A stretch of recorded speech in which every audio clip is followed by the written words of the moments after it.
इस कार्यक्रम के पुण्यार्जक हैं श्री सुरेश कुमार छाबड़ा, श्रीमती रंजू देवी छाबड़ा, श्री अमित कुमार छाबड़ा, श्री सुमित कुमार छाबड़ा, कोमल छाबड़ा एवं शौर्य छाबड़ा, वेदांत छाबड़ा, दीमापुर, नागालैंड।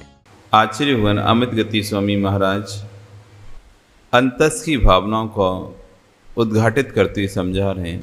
सामयिक करना है तो सुशांत साम होना होगा, सामयिक करना है तो निर्मल होना होगा। कसाय में सामयिक नहीं होती। हम कितना भी सोचें कि हम सामयिक कर लें, सामयिक कर लें, लेकिन विश्वास मानो, आप जब तक स्वयं में शांत नहीं होगे, स्वयं में आप अपने आप में विशुद्ध नहीं होगे, आंख बंद करके बैठ सकते हो लेकिन सामयिक नहीं कर सकते।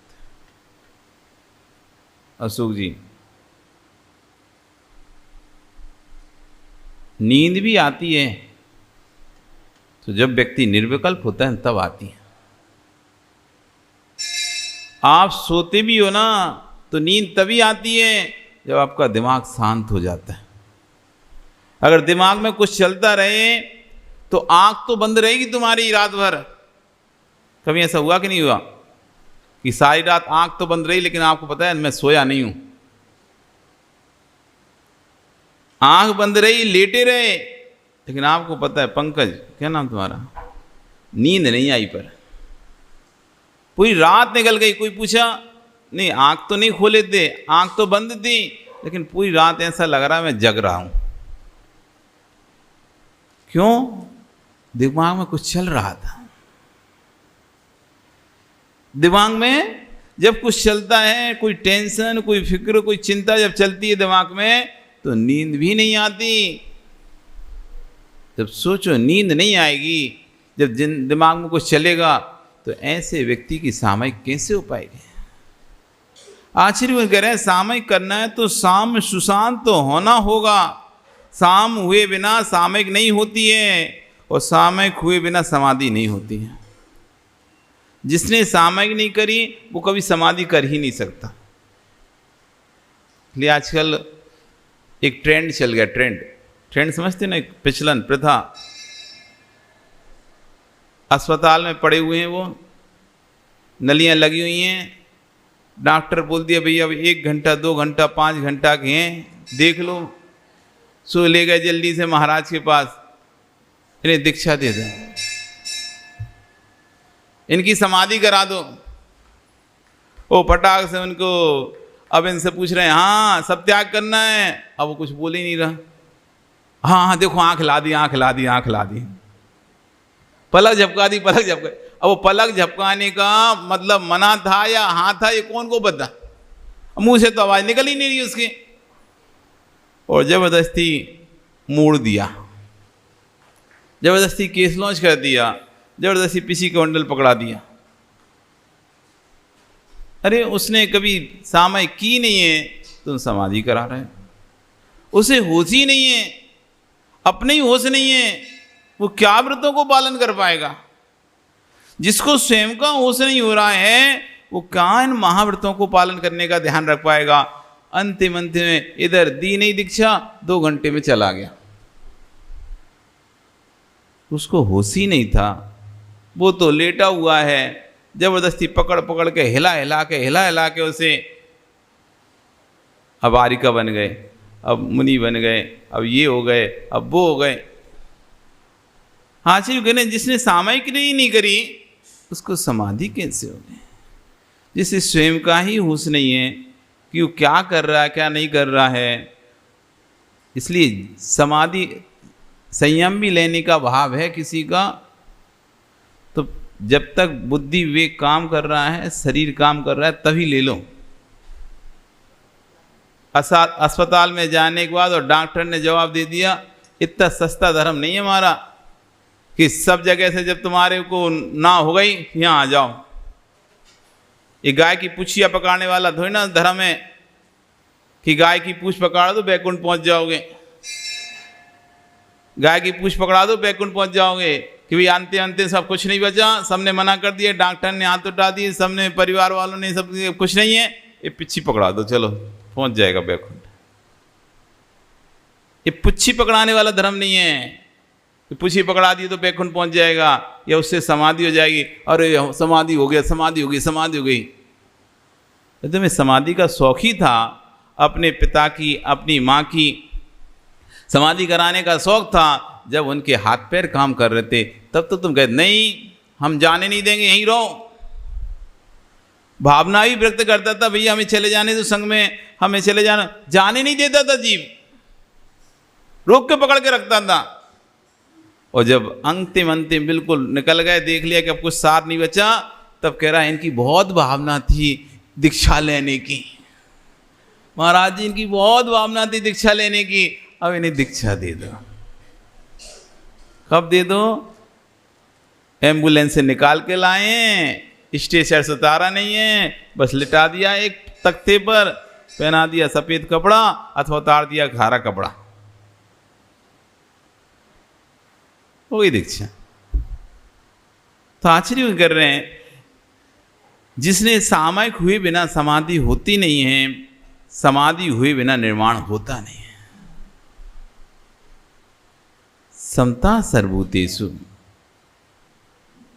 परिणामों में सभी प्राणियों के प्रति निर्मलता आना चाहिए, जगत के सभी प्राणियों के प्रति साम्य भाव आना चाहिए, तब होगी सामयिक। निर्वाण की सिद्धि चाहिए तो तुम्हें सामयिक करना पड़ेगी, और सामयिक सिद्धि चाहिए तो पहले तुम्हें साम्य बुद्धि लाना पड़ेगी। साम्य बुद्धि समझते हो? साम्य बुद्धि किसे कहते हैं? समान बुद्धि। जैसी बुद्धि आपकी अपने मित्र पर है, वैसी बुद्धि अपने शत्रु पर होना चाहिए। जैसी बुद्धि आपकी अपने परिवार के ऊपर है, वैसी बुद्धि आपको अपने पड़ोसी के ऊपर होना चाहिए। जैसे आप अपनी संतान को देखते हो जिस दृष्टि से, वैसे आपको दूसरे की संतान को भी देखना चाहिए। जैसे आप अपनी बेटी को देखते हो, ऐसे आप दूसरे की बेटी को देखना चाहिए। जो अलग अलग मापदंड हैं, जहाँ पर वो मापदंड हट जाते हैं, वहाँ आती है साम्य बुद्धि। पंकज, बच्चों की शादी हो गई क्या? अभी किसी की नहीं हुई? संपत तुम्हारे एक बेटी की शादी हो गई क्या? तो समधी बन गए क्या? समधी बन गए क्या? समधी, समधी मतलब समझते क्या होता है? क्या होता है? हैं? सगा, सगा है ना। समधी का आज तक तुमने आज तक समझा ही नहीं है।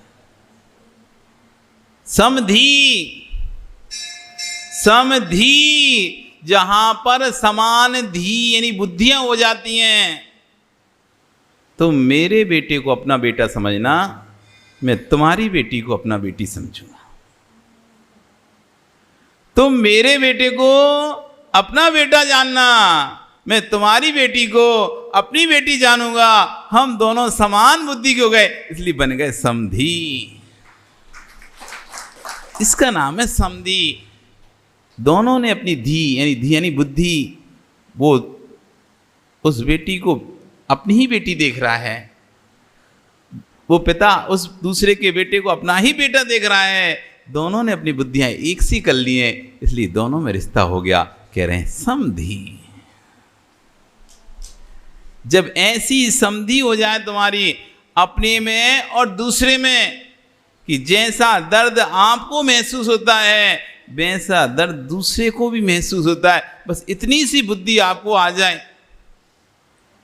कोई आपके गाल पे थप्पड़ मारता है तो आपको कितनी पीड़ा होती है, तो आप भी जब किसी गाल पर थप्पड़ मारते हो उसको भी उतनी ही पीड़ा होती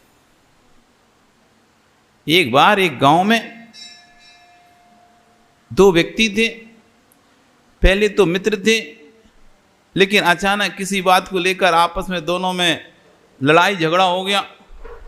खेत पर काम कर रहे थे और काम करते करते लड़ाई झगड़ा इतना अधिक बढ़ गया, एक व्यक्ति ने दूसरे व्यक्ति का घात कर दिया। एक व्यक्ति ने दूसरे व्यक्ति का घात कर दिया। और जब वे लड़ाई कर रहे थे तभी एक बेटे की माँ अपने बेटे के लिए खेत पर खाना लेके आ रही थी। दूर से देखती है कि दोनों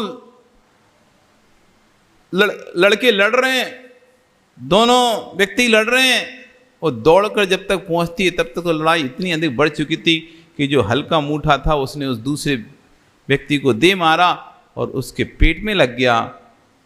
जब तक वहाँ पहुँचती, गांव के लोगों को बुलाती, अस्पताल लेके जाती, तब तक तो वो जीव जा चुका था। एक सिंगल लौता बेटा, पति पहले ही मर चुका था, उसका सहारा मात्र बेटा था। अब बताओ उस माँ का क्या हाल होगा। जब पति चला जाता है किसी का, उस माँ से पूछो उसकी क्या स्थिति बनती है। पति का जिसको सहारा होता है, कोई आंख नहीं उठा पाता उसके ऊपर। पति का सहारा जैसे जाता है, 4 लोग बड़ी बड़ी आंख करके खड़े हो जाते हैं। तब उसको अपने बेटे का सहारा होता है। जब पति साथ रहता है, पति रहता है किसी के साथ, तो कोई व्यक्ति की हिम्मत नहीं होती दूसरे की, क्योंकि पता है इसका पति है, अब मैं कुछ बोलूंगा लड़ने आ जाएगा मुझसे, हालत खराब कर देगा मेरी। बोलता नहीं आदमी। और उसका पति यदि मर जाता है ना, तो लोगों की आंखें जो नीची होती थी ना, वैसी ऊंची हो जाती है, दृष्टि बदल जाती है। व्यक्ति के जाने से दृष्टि बदल जाती है लोगों की। और फिर सहारा रहता है बेटे का। और जिसका एक लौता बेटा हो, पति जाने के बाद जिसके सहारे वो जी रही हो, उसका बेटा भी यदि चला जाए, तो बताओ उस माँ की क्या हालत हो रही होगी। आप कल्पना कर सकते होंगे कैसे फूट फूट कर रो रही होगी, कितनी दर्द, कितनी पीड़ा, कितनी तकलीफ उस माँ को हो रही होगी। सारा गांव इकट्ठा हो गया, उस दूसरे लड़के को तो सजा दिलाएंगे। इस सीधे साधे लड़के को उसने मार डाला। अब इस माँ का कौन सहारा होगा। थाने गए, रिपोर्ट लिखवाई, माँ ने भी बताया कि किसने मेरे बेटे को मारा। ढूंढा गया और ढूंढने के बाद उस लड़के को पकड़ लिया गया जिसने मारा था। कुछ दिनों बाद उसको कोर्ट में ले जाया गया। पेशियां चली, अंतिम दिन आ गया जब माँ का गवाही होनी है और गवाही होकर जज को अपना फैसला सुनाना है। उस माँ को बुलाया गया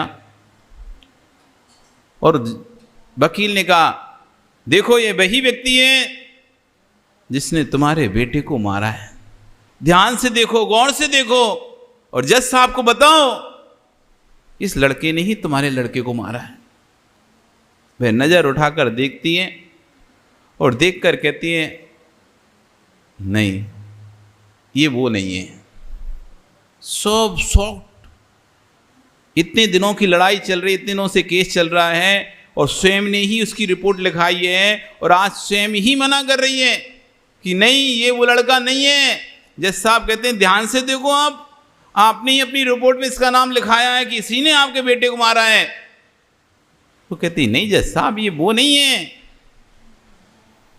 फिर से जज साहब पूछते हैं कि भाई आप फिर से देखो, क्योंकि केस खत्म हो जाएगा थी, आपके ऊपर तो केस था, आप ही मुख्य गवाह हैं इसके, और आप ही मना कर दोगे तो फिर केस में दम ही नहीं है कुछ। नहीं जज साहब ये वो नहीं है, और उसको बाइज्जत बरी कर दिया जाता है।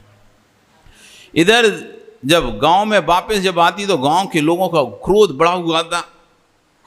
पहले तो इसने इल्जाम लगाया और अब अचानक मना क्यों कर दिया, जबकि सबको पता है, उसको भी पता है, सब पूरे गांव को पता है इसी ने ही मारा है और उसने भी अपना जुर्म कबूल कर लिया था। फिर भी इसने इसको क्यों बचाया? क्या इसे उसने कुछ पैसे दे दिए? क्या कोई पैसे मिल गए इसको? सब लोगों ने एक पंचायत बिठा दी, पंचायत उस मां को खड़ा कर दिया, उत्तर दो आपने उसे क्यों बचाया? तब वो मां कहती है बेटे के जाने का पीड़ा क्या होती है शायद आप लोगों को पता नहीं है। आपका भी बेटा गया नहीं है, जिनके घर में कोई जाता है ना, हम तो समझाने पहुंचते हैं भैया ये तो संसार की व्यवस्था है, आना जाना लगा रहता है, लेकिन जिसका जाता है ना उससे पूछो, उसकी पीड़ा उससे पूछो। तुम तो दो शब्द के लिए अपना बोल देते हो, बाकी उसकी पीड़ा जो उसको है वो तुम नहीं बता पाओगे। उसने कहा पंचायत में कि किसी के पति की जाने की पीड़ा क्या होती है उससे पूछो, किसी के बेटे की जाने की पीड़ा क्या होती है उससे पूछो। मैं अपना बेटा खोई हूं, मैं अपना बेटा खोई हूं, मुझे पता है बेटे के जाने का दर्द क्या होता है। इसकी मां एक रात पहले मेरे पास आई और अपने प्राणों की, अपने बेटे के प्राणों की भीख मांग रही थी। तब मुझे लगा मैं तो अपने बेटे के लिए तड़प ही रही हूं, एक मां को और उसके बेटे के लिए नहीं तड़पाऊंगी। यदि मैं इसके लिए गवाही दे दूंगी, इसको फांसी भी हो जाएगी, तो इससे मेरा बेटा तो वापस आएगा नहीं, पर एक मां और जैसे मैं अपने बेटे के लिए तड़प रही हूं, दुखी हो रही हूं, ऐसी वो भी अपने बेटे के लिए तड़प रही होगी। इसलिए मैं किसी मां को तड़पाना नहीं चाहती थी, मैं किसी मां को रुलाना नहीं चाहती थी, क्योंकि मुझे पता है बेटे का जाने का गम क्या होता है। इसलिए मैंने अदालत में मना कर दिया कि मैं इसको नहीं पहचानती। उसे समझ में आ रहा था जैसा दर्द मुझे हो रहा है बेटे के जाने का, जब इसका बेटा यदि फांसी पर चढ़ेगा उस मां को भी वैसा ही दर्द होगा। ये है साम बुद्धि। मेरा कोई नाम खराब करे तो मुझे कैसा दर्द होता है, मेरा कोई नाम खराब करे तो मुझे कैसा पीड़ा होगी। मैं दूसरों का नाम खराब करूंगा तो उसको भी तो वैसी पीड़ा होगी। इसलिए भैया, माताओं, पुरुषों, किसी के बारे में भी कुछ भी बोलो ना, बड़े सोच समझ के बोलना। किसी के बारे में कुछ भी बोलो, बड़े सोच समझ के बोलना। जैसी पीड़ा उसको हो रही है, कल को मेरे साथ वैसा घटित होगा तो वैसी पीड़ा मुझको भी होगी। यदि कोई मुझको वैसा बोलता तो मुझको कितनी पीड़ा होती। आज मैं किसी को बोल रही हूं, उसकी पीड़ा कितनी होगी। बेटी को सिर में दर्द हुआ, बेटी को सिर में दर्द हुआ, अरे रे बेटी को बहुत दर्द है, मेरी बेटी को बहुत दर्द है। और बहू को सिर में दर्द हुआ, नाटक कर रही है। बेटी को सिर में दर्द हुआ, बहुत दर्द है मेरी बेटी को, बहुत दर्द है। बहू को दर्द हुआ, नाटक कर रही है। स्वयं की मां को दर्द हुआ, मेरी माँ बहुत बीमार है, बहुत दुखी है, बहुत कष्ट में है, मेरी भाभी उसको बहुत, मेरी माँ को बहुत परेशान करती है, हमारी भाभी अच्छी नहीं है, हमारी माँ को परेशान करती है। और खुद तुम सासू को परेशान करती हो, वो तुम्हें दिखाई नहीं दे रहा। मेरी भाभी हमारे भैया को हमारी माँ से अलग कर रही है, अपना अपना कर रही है, और तुम सास अपने घर में आकर, ससुराल में आकर सासू से अलग हो गई, वो तुम्हें नहीं दिखाई दे रहा। इस कार्यक्रम के पुण्यार्जक थे श्री सुरेश कुमार छाबड़ा, श्रीमती रंजू देवी छाबड़ा, श्री अमित कुमार छाबड़ा, श्री सुमित कुमार छाबड़ा, कोमल छाबड़ा एवं शौर्य छाबड़ा, वेदांत छाबड़ा, दीमापुर, नागालैंड।